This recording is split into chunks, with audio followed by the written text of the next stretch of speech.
Hola, ¿qué tal? ¿Cómo están, amigos?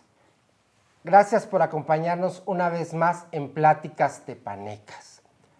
Hoy, en este lugar tan hermoso, estamos platicando con Amalita Elorduy, cronista, historiadora, escritora de aquí de Azcapotzalco. Amalita, muchas gracias por recibirnos.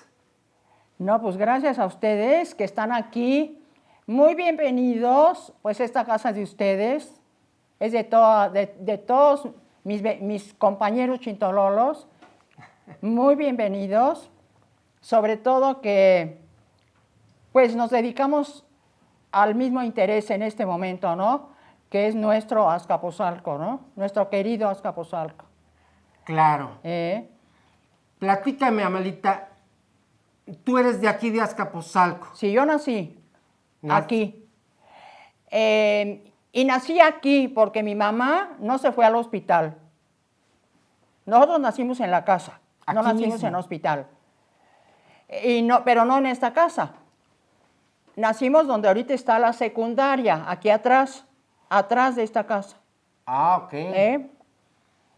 Esta casa, como muchísimas de aquí de la avenida y de otras partes de los barrios, de estas épocas que son del siglo XIX, todas tenían un gran terreno atrás de la casa. Ajá. La casa está sobre la avenida, pero tenía un gran terreno enorme. Llegaba hasta el recreo, hasta camino del recreo.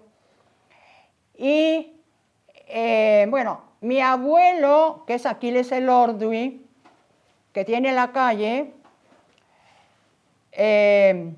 no era de aquí, él era de Aguascalientes. Ok. Y después creció en Sombrerete, Zacatecas. Pero a la edad de 12 años se vinieron a México para que él pudiera estudiar, porque pues en esa época era 1880 y tantos, pues no había escuelas más que en la Ciudad de Mi claro. Y menos de escuelas superiores, ¿no? Él ya había hecho la primaria, pero pues quería estudiar más. Bueno, entonces mi bisabuela con sus hijos, pues se vinieron aquí y mi bisabuelo se quedó trabajando allá. Bueno, él estudió aquí la carrera de abogado, él era abogado. Y estudió en la Preparatoria Nacional de esa época, de la época de Porfirio Díaz. Él le tocó toda la época de Porfirio Díaz. Todo el porfiriato. Todo el porfiriato. Él nació en 76, cuando entró Porfirio Díaz a la presidencia, y aquí estudió la preparatoria. Estaban juntos, secundaria y preparatoria, eran 5 años juntos, la carrera en la Escuela Nacional de Supervivencia, y finalmente se tituló, empezando el siglo XX, y se casó. Ajá. Y ya hizo su carrera de abogado. En 1905 se casó, pero para 1909 ya estaba toda la gente inconforme con don Porfirio. Ya no querían aquí a don Porfirio. Bueno, y él desde luego que tampoco. Aunque él pues pasó toda su juventud en la época del porfiriato, él no quería a Porfirio Díaz, porque decía que era un dictador. Y él no estaba de acuerdo con los dictadores. Él creía en la democracia. Él era democrático. Entonces, recién casado, se metió y fue fundador del partido antireeleccionista, en donde también estaba Madero, estaba Emilio Vázquez Gómez, estaba Filomeno Mata, estaban varios de esa época, para luchar en las elecciones que iba a haber, pasando 1910, las fiestas del centenario, en 11 iba a haber elecciones. Y hicieron ese partido para competir en contra de los candidatos de Porfirio Díaz. Bueno, y él se metió a fue fundador de ese partido. Bueno, y ahí se metió a la política. Bueno, Bueno, su trayectoria, la historia de él, pues es muy interesante porque con ese motivo, pues vivió muchísimas cosas de la Revolución Claro. y con su carrera de abogado también vivió muchas cosas muy importantes de México porque él fue muy buen abogado, muy reconocido y lo invitaba el gobierno para representar a México en diferentes cuestiones internacionales. Entonces defendió a México, por ejemplo, en contra de Estados Unidos, que reclamaba muchas indemnizaciones enormes por daños que había causado la revolución a ciudadanos norteamericanos. Okay. Pero mi abuelo ganó muchísimos casos que le evitaron a México tener que pagar sumas estratosféricas, ¿no? Porque la verdad es que los americanos cobraban así como unas cosas, bueno, exageradas, ¿no? Y bueno, eso él estuvo, fue abogado de México, él especial para defender a México en contra de esas reclamaciones. Hubo de otros países, pero mi abuelo decía que las que estaban peor de todas eran las de los americanos, que eran unas cosas así. Bueno, pero él los defendió y ganó casi la mayoría de los casos. Wow. También representó a México en La Habana, ya después, en una conferencia que hubo panamericana de todos los países de América, y también allí fue muy importante la intervención que él hizo porque los Estados Unidos se iba a votar las relaciones internacionales entre todos los países de América, desde Canadá hasta Argentina, ¿no? Ajá. ¿Cómo iban a funcionar esas relaciones políticas y económicas entre todos esos países? Y si iban a ser unas leyes, ¿no? Bueno, y los Estados Unidos proponían que cualquier país, así era, cualquier país de América podrá intervenir en los asuntos de los demás países. Eso proponía Estados Unidos. Sí, lo que querían era... Ellos querían intervenir directamente. Claro, porque ellos eran los poderosos y con eso, pues ¿quién iba a mandar? Pues ellos. Claro. Ellos iban a decir todo lo que se hacía en todos los países, ¿sí o no? Claro. Era como un fin disfrazado, ¿no? Sí.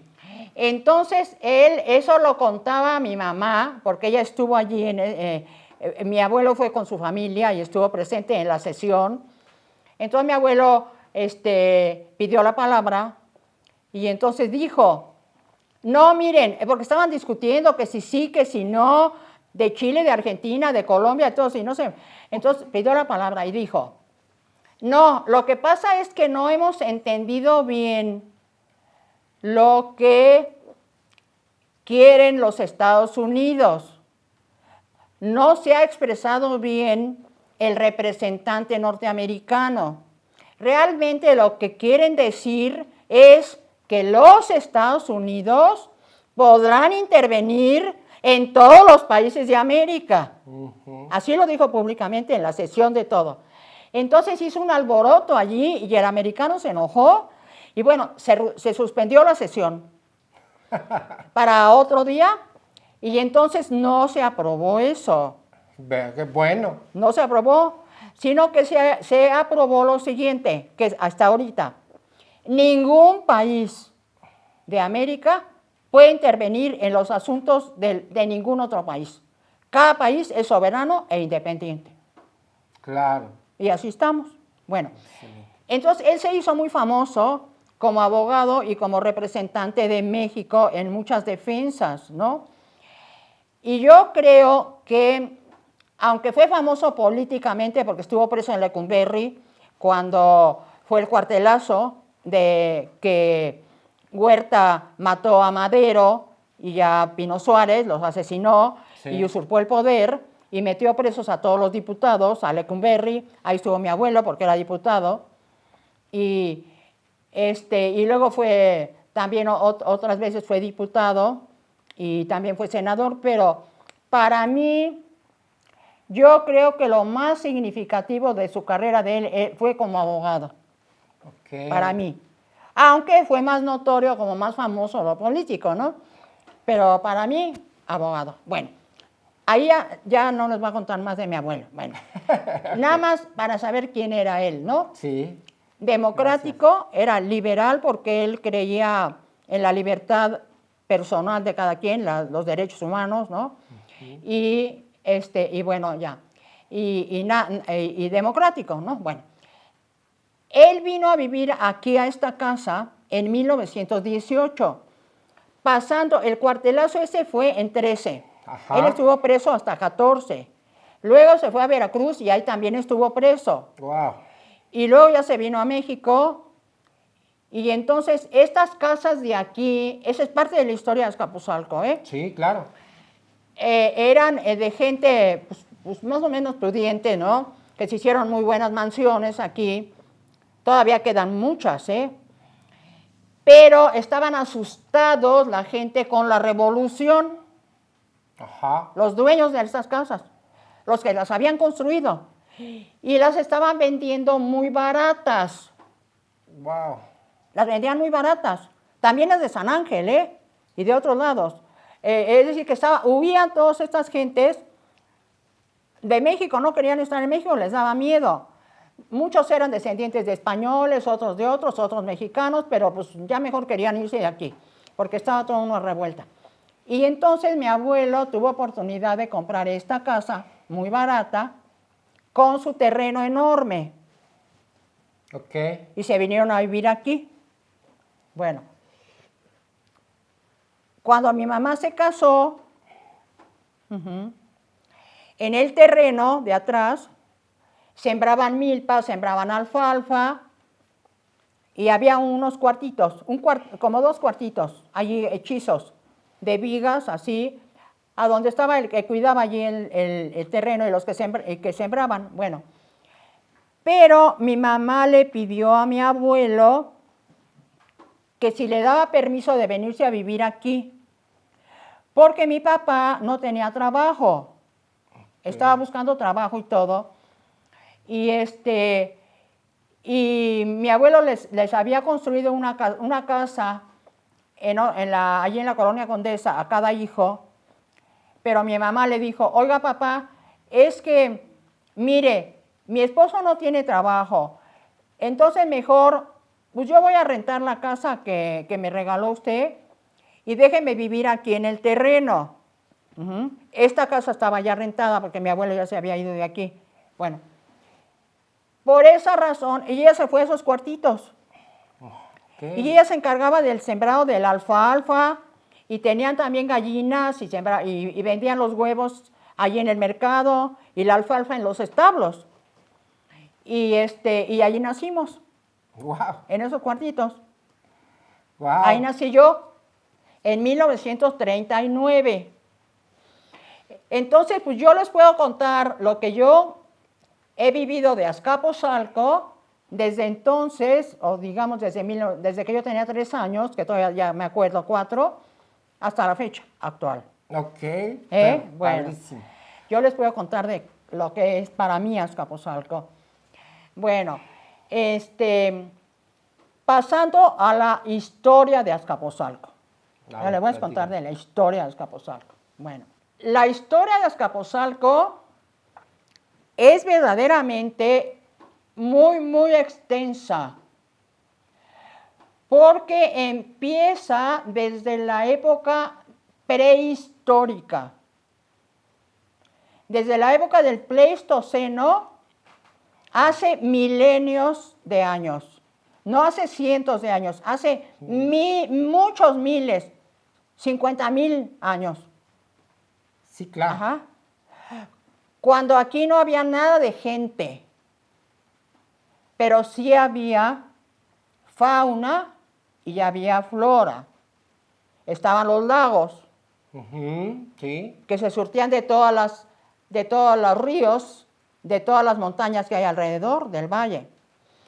Y había mamuts, Y había de esos caballos prehistóricos que son descendientes de los camellos, pero ya no tienen joroba, pero se le llaman camélidos.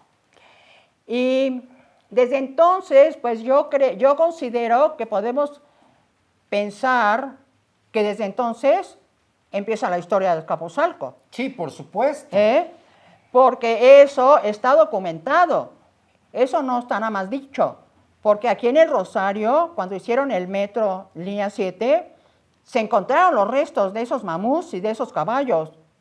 Sí, bueno, ahí está todo. Y ya hay una tesis que yo tengo del arqueólogo que estuvo allí. Wow. Y ahí dice todo lo que se encontró y todo. Bueno, entonces la historia de Azcapotzalco es tan antigua como la historia de Europa. Claro. Es tan antigua y es tan importante. Yo, bueno, no solo de Azcapotzalco, ¿no? Pues de todo el Valle de México, ¿no? Pero hablamos de Azcapotzalco, ¿no? Y especialmente de Azcapotzalco, yo creo que no se le ha dado la importancia que tiene en los ámbitos académicos. No le ponen mucha atención a Azcapotzalco, todos se van de Tenochtitlán para adelante. Sí, es cierto. Y no hablan de nada más. Y eso es un error muy grande. Bueno, porque pues si existió el Imperio Mexica, fue gracias a Azcapotzalco. Sí. ¿Y por qué digo eso? Porque cuando llegaron aquí los mexicas, que venían todos desarrapados en su peregrinación de muchísimas generaciones, que venían, sí ya tenían como medio siglo ahí caminando, ellos eran cazadores-recolectores y eran nómadas, nunca habían estado establecidos ni tenían una cultura así de economía, de eso. Lo único que hacían era cazar y pescar y ya. Recolectar los frutos del camino. Lo único que sabían hacer era manejar muy bien el arco y la flecha. Pero tampoco eran guerreros, No eran guerreros. Ellos nomás manejaban el arco y la flecha para cazar a sus animales y sus pájaros y comérselos. Pero no sabían pelear contra otros grupos, porque de muchos lados los corrieron y no encontraban dónde establecerse. Okay. Hasta que pasaron por Azcapotzalco y el Tlatoani de entonces de Azcapotzalco, que fue a Colhua, les permitió la entrada, porque ya en esa época, por el año 1300, un poquito antes, ¿sí? Azcapotzalco ya era importante. Bueno. Y si no hubiese querido a Colhua que entraran, no habrían entrado al valle, los habría corrido. ¿Por qué les permitió la entrada? Les permitió la entrada porque eran, bueno, los tepanecas eran chichimecas también, porque eran chichimecas todos, y porque, pues, por ayudarles les permitió la entrada, porque venían en son pacífico. Y pidieron permiso pues, de entrar porque estaban buscando pues, un lugar donde hubiese recursos para sobrevivir. Bueno, pasaron, les dio permiso de establecerse en Chapultepec, sí. Y de ahí los corrieron, porque hicieron un chorro de tonterías los mexicas. Sí. Hicieron muchas cosas muy feas, eran salvajes. Bueno, los corrieron. En Chapultepec pertenecía al gobierno de Azcapotzalco, pero también tenían allí derechos concertados entre todos, pues los de Culhuacán, que eran toltecas, los de Chalco y los de Texcoco, y eso pues que sacaban el agua de Chapultepec. Ajá. Aunque estaban los lagos, pero no toda el agua de los lagos era potable. La de Chapultepec sí, porque era de manantial. Bueno, el caso es que ahí los mexicas los corrieron de todos lados y finalmente el mismo Acolgua les permitió establecerse en el islote del lago, a donde los mexicas pues fundaron su primera ciudad, que era una aldea ahí chiquita. Ajá. Pero con la condición de que le pagaran tributo a Azcapotzalco en forma de vegetales o de comida o de lo que les pidieran, o también que les sirvieran a Azcapotzalco como parte de su ejército, del ejército de Azcapotzalco, cuando se fuere necesario. Y allí es donde los mexicas aprendieron la guerra. De los tepanecas. De los tepanecas. ¿Sí? Claro, se murió Acolgua y entró Tezosomoc. Y bueno, Tezosomoc fue el gran emperador. Sí. Y toda la vida de Tezosomoc, que duró 105 años de edad, los mexicas fueron súbditos de Azcapotzalco.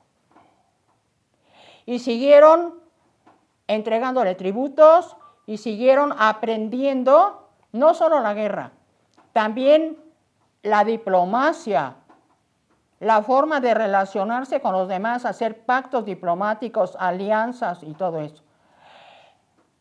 Entonces, si surgió después el imperio azteca, con todo su poderío, fue con todo lo que aprendieron del imperio tepaneca. Y eso no consta en los grandes libros de historia. No consta. Se habla nada más de los aztecas para adelante. Sí. Y nosotros aquí, empezando con tu hermano Toño y una servidora y muchas otras gentes de aquí, nos hemos preocupado por rescatar toda esa historia de Azcapotzalco y darle conocimiento a los de Azcapotzalco, que es muy importante que los chintololos de aquí, los jóvenes y los niños la conozcan, para que la aprecien y aprecien su lugar, y a los demás, para que nos respeten. Claro. Nos platicabas entonces, en el siglo XVI.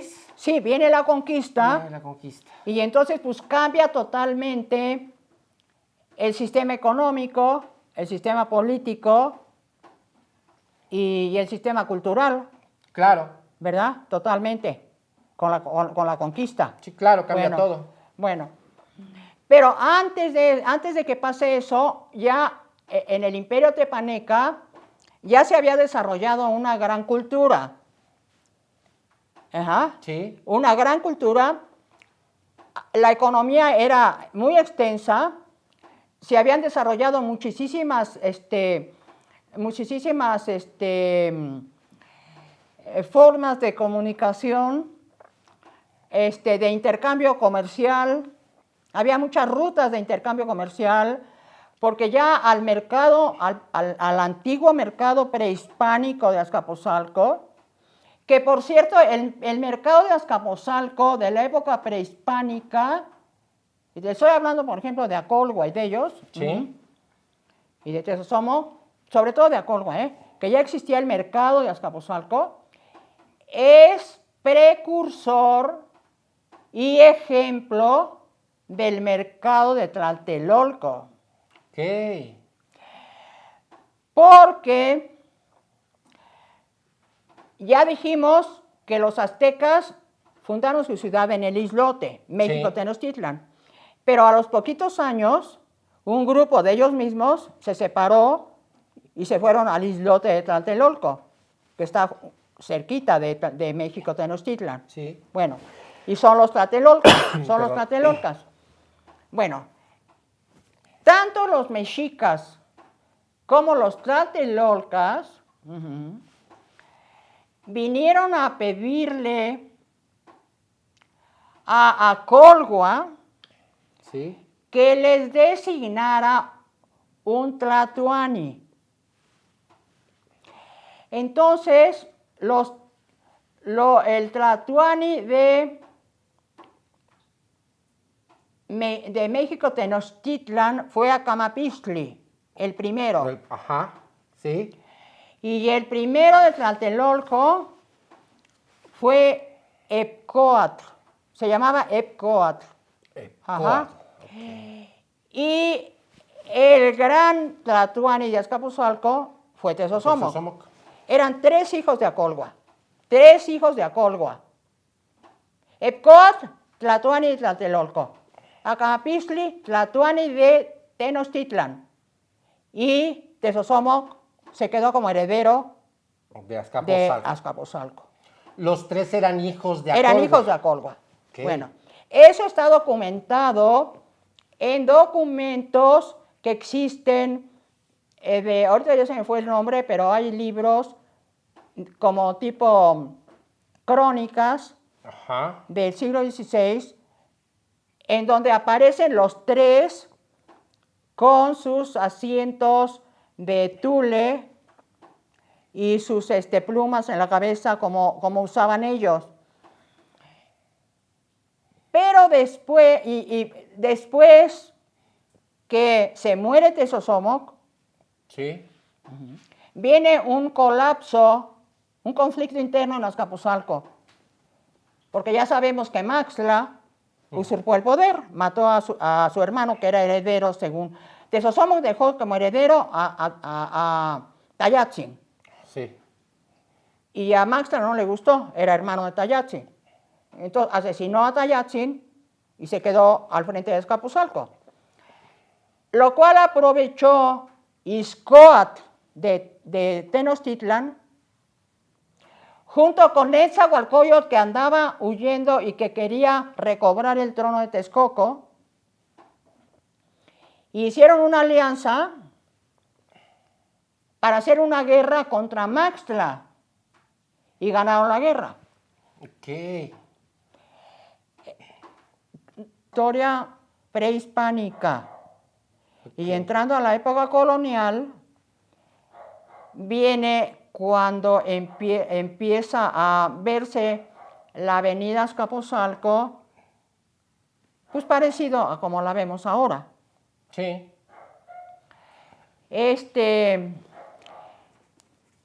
Todo era campo. Todo era campo, excepto que estaban todos los calpulis de la época prehispánica, de la época de Tezosomoc, de Acolhua y todo, que eran los grupos familiares que vivían en pequeñas aldeas chiquititas, que son los calpulis. Ajá. Que eran todos tepanecas, que habían venido con su jefe, que era Matlacoatl, bueno, y se habían establecido aquí alrededor del centro político, ¿no? De Azcapotzalco, que estaba en el centro. Ahí estaba el Templo Mayor, donde ahorita está la parroquia. Sí. Ahí estaba el Templo Mayor tepaneca. Bueno. Entonces, cuando viene la colonia, vienen los frailes a evangelizar. Sí. Y pues lo que hacen es destruir los templos prehispánicos, y los sustituyen por templos católicos. Sí. ¿Verdad? Entonces, si queremos ver, que a usted me decía que le gustaría ver la historia de la avenida, además de que la avenida es la más antigua de todo el Valle de México, es más antigua que la México-Tlacopan, bastante más antigua, ¿Esta avenida Azcapotzalco? Esta, sí. Wow. Esta, no como está ahorita, Sí, no. Cuando empezó a hacerse. Yo estoy escribiendo ahorita un librito chiquito de toda esta historia de la avenida, luego se lo voy a dar, ya lo voy a terminar. Bueno, empezó a hacerse precisamente cuando llegaron aquí los tepanecas, que no se sabe muy bien, porque hay unos cronistas que dicen que fue en el siglo IX, otros que fue en el siglo X, otros que fue en el siglo XII, pero bueno, entre el 9 y el 12, Okay. 1140. Que yo me refiero a 1140, que es donde coinciden más Los datos. más cronistas con la misma fecha. Bueno, siglo XII.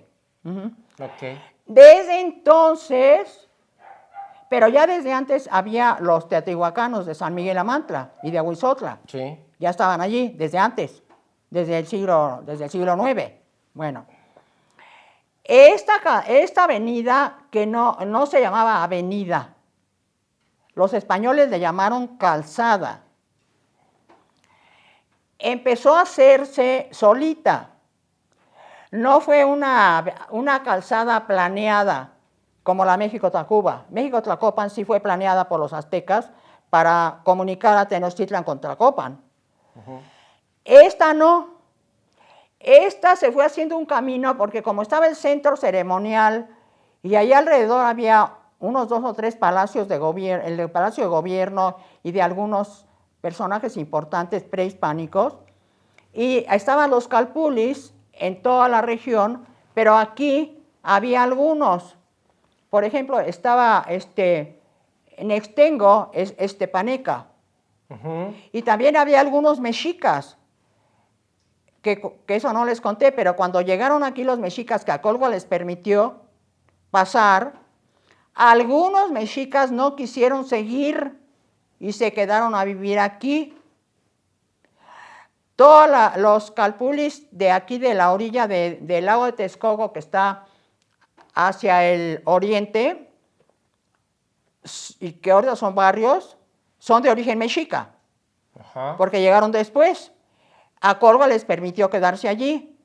Santa María, San Sebastián, y creo que está San Rafael, por lo menos Santa María y San Sebastián, y también algunos de aquí, por ejemplo, Postlan, que es San Judas Tadeo, y Los Reyes también, y San Lucas, que está a la orillita del lago, son mexicas, pero de Azcapotzalco, de Azcapotzalco.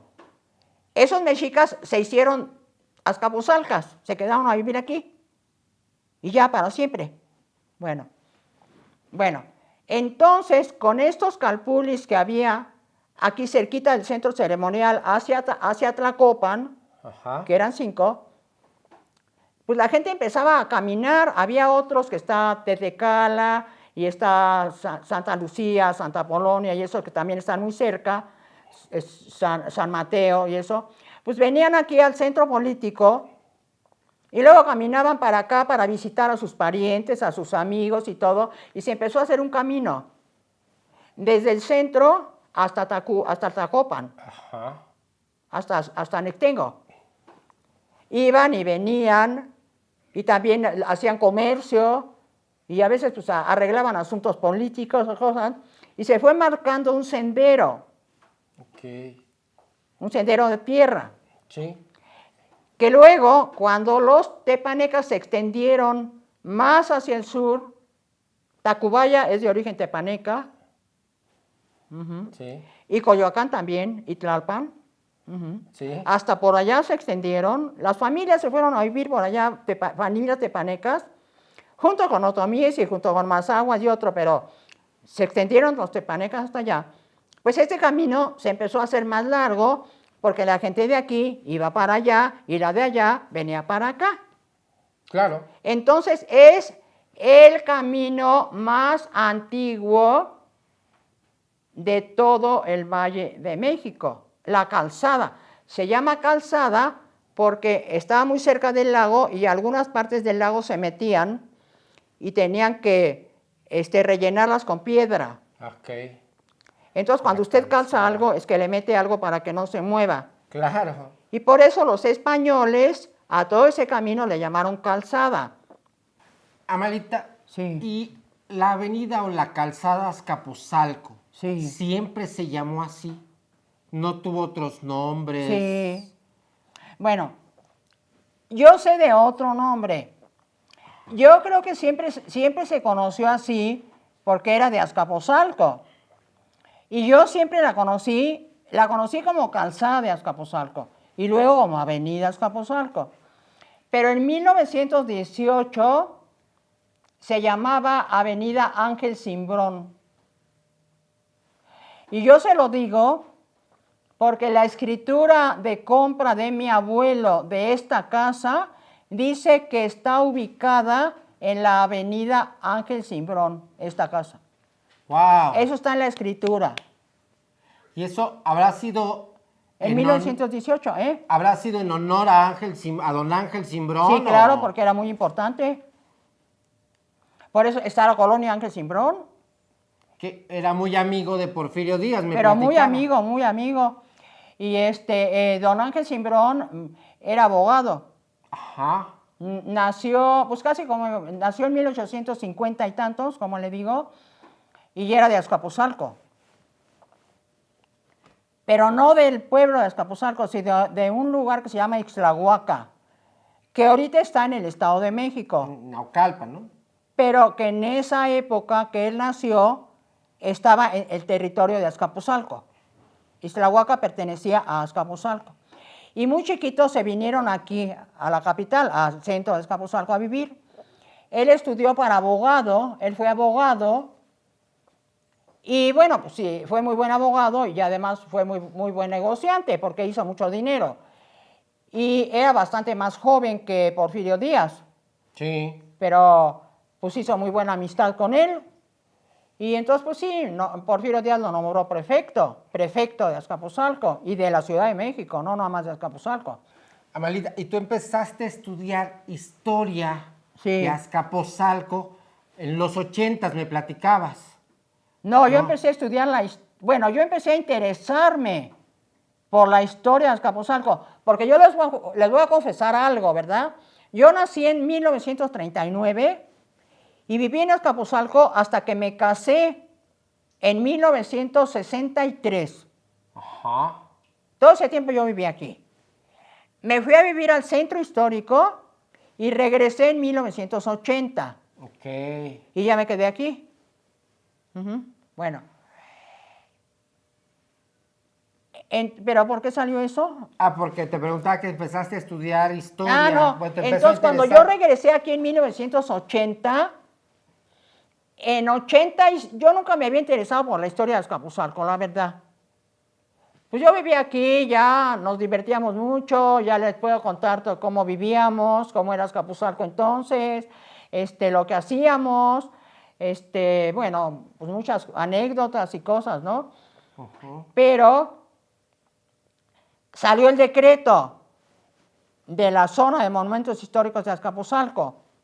Pues sí veíamos las casas y decíamos, ay, qué bonitas, y ya íbamos a la parroquia, y pues decíamos que estaba muy bonita la esta del Rosario, íbamos a San Lucas, pero nada más, pero no me interesaba su historia.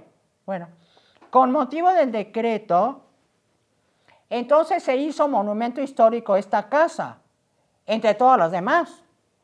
Esta casa. Esta casa es monumento histórico por decreto, de ese decreto. También todas las de aquí y muchas de los barrios. Bueno. Y entonces hubo una junta aquí en Clavería, con un señor que había comprado una casa de las del Imparcial de Clavería y que no le convenía el decreto, porque con ese decreto estas casas no se pueden tirar, ni se pueden modificar, no se pueden cambiar de estructura ni nada. Uno tiene que estarlas manteniendo tal como son. Bueno. Ajá. Y entonces, con ese motivo, pues yo me puse de acuerdo con una amiga Flor que vive aquí cerca y con otros, y yo tenía un amigo que era arquitecto y que trabajaba en el departamento central, y él me dijo que pues teníamos que reunirnos para hacer un reglamento que ya fuera oficial y que se respetara, para que todas las casas, todo el patrimonio histórico de Azcapotzalco se respetara. Y con ese motivo, pues yo me empecé a investigar toda la historia de Azcapotzalco y todo eso. Y también me empecé a dar cuenta, pues de que había gente que sí sabía, pero muy poca. Había muchísima gente que ni idea tenía, entre ellas yo, pues nunca me había ocupado de nada de eso. Sí, claro. Y entonces no teníamos aprecio del valor de lo que era Azcapotzalco, que ya le platiqué desde cuándo, ¿no? Sí, sí, sí.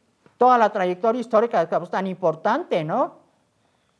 en todo el Valle de México, porque fue más importante que Xochimilco y que Charco y que todo. No que Teotihuacán, no, pero ya de la época, sí, porque Teotihuacán ya fue muy anterior y Sí, bueno, ya. pues Teotihuacán es Teotihuacán, ¿no? Sí. Pero sí de todos los demás pueblos de aquí de a los alrededores, pues Azcapotzalco es el más importante. Y entonces yo me di cuenta de que, pues no se sabía nada de eso. En los libros que hay allí, va uno allí a la misma UNAM, al Museo de Antropología, a la biblioteca, y pues no había nada de Azcapotzalco. Nada, no hay nada. ¿Y entonces de qué se trata? En el Museo Nacional de Antropología no hay nada de Azcapotzalco.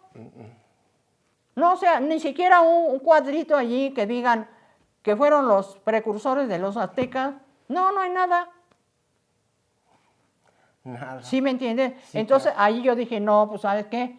Y bueno, ahí fue con donde conocí a Toño y a tu hermano y a María Elena y a otras gentes y formamos un grupo y ya Toño siguió con María Elena y con la maestra, yo hice mi grupito y empezamos a invitar gente de los barrios. Ahí tenemos muchas grabaciones que vinieron de muchos barrios a contar de sus lugares y íbamos a las fiestas patronales y bueno, todo eso nos comunicamos con la delegación, nos proporcionaron la Casa de Cultura, ahí estuvimos dando pláticas como 3 años y bueno, pues ya así es que yo me empecé a interesar hasta que llegó un momento que dije, pues yo quiero hacer la historia, pero completa, buena, verdadera, de toda la historia de Azcapotzalco y necesito meterme a estudiar porque yo no sé de dónde voy a sacar los datos y cómo la voy a hacer. Y ya me metí a estudiar a la UNAM. Wow. Por eso me metí a estudiar a la UNAM. Y bueno, ahorita ya tengo mis libros, pero no los he publicado. A ver si los publico el año que viene. Verás que sí. Verás que se da la oportunidad. Esa fue la historia de por qué me metí a estudiar allí a la UNAM.